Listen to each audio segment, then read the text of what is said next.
कहते हैं भगवान के घर देर है, अंधेर नहीं। लेकिन क्या आपने कभी सोचा है कि भगवान सच में किसे अपनी कृपा से नवाजते हैं और किससे सब कुछ छीन लेते हैं?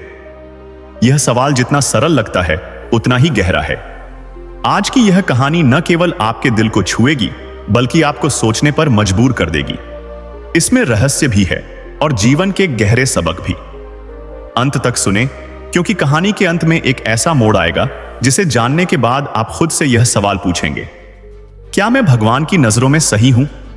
आइए हम अपनी कहानी को शुरू करते हैं। गांव शिवपुर अपनी शांति और सादगी के लिए जाना जाता था, लेकिन एक अजीब बात थी। वहां हर 10 साल में एक रहस्यमय घटना होती थी। किसी न किसी के जीवन में अचानक से बड़े बदलाव आते। कोई बेहद अमीर हो जाता तो किसी के पास सब कुछ होते हुए भी सब कुछ छिन जाता। गांव के बड़े बुजुर्ग कहते थे कि यह भगवान की माया है। जो सही कर्म करता है उसे भगवान देते हैं और जो गलत राह पर चलता है उससे भगवान सब कुछ छीन लेते हैं। गांव में 2 लोग प्रमुख थे। रामलाल, एक गरीब किसान जिसकी जमीन कम थी लेकिन मन बहुत बड़ा। वह मेहनती, ईमानदार और भगवान का भक्त था। उसका मानना था कि इंसान का जीवन उसके कर्मों से तय होता है। श्याम, गांव का सबसे अमीर आदमी। वह घमंडी, क्रूर और दूसरों की मेहनत का मजाक उड़ाने वाला इंसान था। उसकी दौलत का स्रोत हमेशा एक रहस्य बना रहा। एक दिन गांव में एक अजीब साधु आए। उनके आने की खबर जंगल में आग की तरह फैल गई। कहा जाता था कि जो भी उनकी सेवा करता उसका भाग्य बदल जाता। रामलाल ने साधु की सेवा दिल से की। उसने अपनी एकमात्र भैंस का दूध उन्हें पिलाया, उनके लिए खाना बनाया और उनके पैर दबाए। साधु ने उसे आशीर्वाद दिया, तुम्हारे अच्छे दिन आने वाले हैं। श्याम ने भी साधु को बुलाया, लेकिन उसका मकसद सेवा नहीं, अपनी संपत्ति बढ़वाना था। उसने साधु से कहा, अगर आप सच में सिद्ध पुरुष हैं तो मेरी संपत्ति दुगुनी कर दो। साधु ने मुस्कुराकर कहा, जो भी मिलेगा वह तुम्हारे कर्मों का फल होगा। कुछ ही हफ्तों में रामलाल के खेत में सोने जैसी फसल उगने लगी। उसने जो मेहनत की थी उसका फल उसे मिल रहा था। उसकी ईमानदारी और सेवा के कारण लोग उसे मदद करने लगे। वह गांव का सबसे सम्मानित व्यक्ति बन गया। उधर श्याम के जीवन में अजीब घटनाएं होने लगी। उसकी फसल खराब होने लगी, व्यापार में घाटा होने लगा। एक दिन श्याम के घर में चोरी हो गई और उसकी सारी संपत्ति गायब हो गई। श्याम समझ नहीं पा रहा था कि आखिर यह सब क्यों हो रहा है। उसने गुस्से में साधु को ढूंढा और पूछा, तुमने ऐसा क्यों किया? मेरे साथ ऐसा अन्याय क्यों? साधु ने शांत स्वर में जवाब दिया, यह तुम्हारे कर्मों का फल है। तुमने हमेशा दूसरों का अपमान किया, उनके दुखों का मजाक उड़ाया। जो तुमने दूसरों को दिया वही तुम्हारे पास वापस आया। श्याम ने साधु की बातों को अनसुना कर दिया। वह रात में सोने की कोशिश कर रहा था, लेकिन तभी उसने एक अजीब सपना देखा। सपने में एक अदृश्य शक्ति ने उसे कहा, तुम्हें एक और मौका दिया जा रहा है। अगर तुम अपने कर्म सुधारोगे तो तुम्हारी स्थिति बदल सकती है, लेकिन अगर तुमने फिर से गलत रास्ता चुना तो यह आखिरी मौका होगा।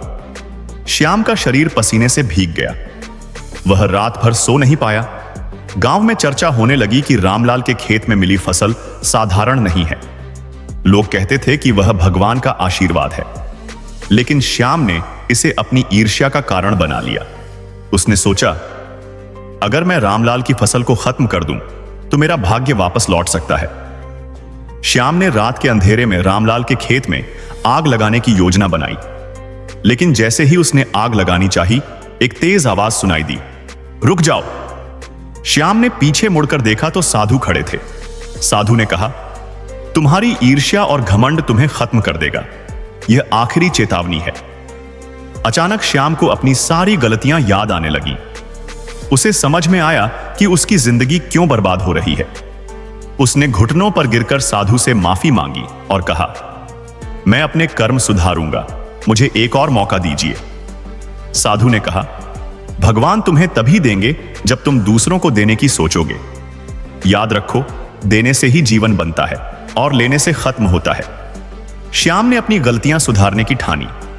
उसने अपनी बाकी बची संपत्ति को गरीबों में बांटा और एक नई शुरुआत की। रामलाल ने अपनी मेहनत से और भी तरक्की की। गांव वालों ने इस घटना से सीखा कि भगवान उन पर कृपा करते हैं जो सच्चे और ईमानदार हैं। लेकिन जो घमंड, ईर्ष्या और गलत कर्म करते हैं, उनसे भगवान सब कुछ छीन लेते हैं। कहानी की सिख, भगवान का न्याय हमेशा कर्मों पर आधारित होता है। यह कहानी हमें यह सिखाती है कि हमें अपनी सोच और कर्म दोनों को शुद्ध रखना चाहिए, क्योंकि भगवान सब कुछ देख रहे हैं और उनकी नजरों से कुछ भी छुपा नहीं है। तो आप खुद से पूछिए, क्या आपके कर्म भगवान की कृपा के लायक हैं? आप नीचे कमेंट में जरूर बताइए। इस कहानी का असली अर्थ हमारे जीवन से गहराई से जुड़ा है। रामलाल की ईमानदारी और मेहनत हमें सिखाती है कि जीवन में सफलता पाने का सही रास्ता हमेशा सच्चाई और परिश्रम से होकर गुजरता है। हो सकता है कि आपकी मेहनत का फल तुरंत न मिले, लेकिन भगवान देर सवेर उसे जरूर लौटाते हैं। वहीं श्याम की कहानी यह समझाती है कि घमंड और दूसरों को नीचा दिखाने की प्रवृत्ति हमें बर्बादी की ओर ले जाती है। हम अपने जीवन में कई बार यह महसूस करते हैं कि चीजें हमारे पक्ष में नहीं हैं, लेकिन यह हमारे कर्मों का ही नतीजा होता है। जो लोग दूसरों की मदद करते हैं, भगवान उनकी राहें आसान कर देते हैं, और जो केवल अपने स्वार्थ और अहंकार में डूबे रहते हैं, उनसे धीरे धीरे सब कुछ छिनने लगता है। कहानी हमें यह भी सिखाती है कि भगवान हमेशा हमें हमारे कर्मों के आधार पर मौके देते हैं। अगर हम अपनी गलतियों को पहचान कर उन्हें सुधारें, तो हम अपनी जिंदगी में बड़े बदलाव ला सकते हैं। कर्म का चक्र हमेशा चलता रहता है। जैसा हम दूसरों को देते हैं, वही हमें वापस मिलता है। इसलिए जीवन में हमें हमेशा सच्चाई, मेहनत और दया के रास्ते पर चलना चाहिए। यही भगवान का न्याय है और यही सफलता का असली मंत्र है। अगर आपको यह वीडियो पसंद आया हो तो नीचे कमेंट करके जरूर बताएं। ऐसी और भी प्रेरणादायक कहानियों के लिए हमारे चैनल MK बुद्धा स्टोरी को सब्सक्राइब करना न भूलें। आपका साथ हमें नई कहानियां लाने के लिए प्रेरित करता है। धन्यवाद।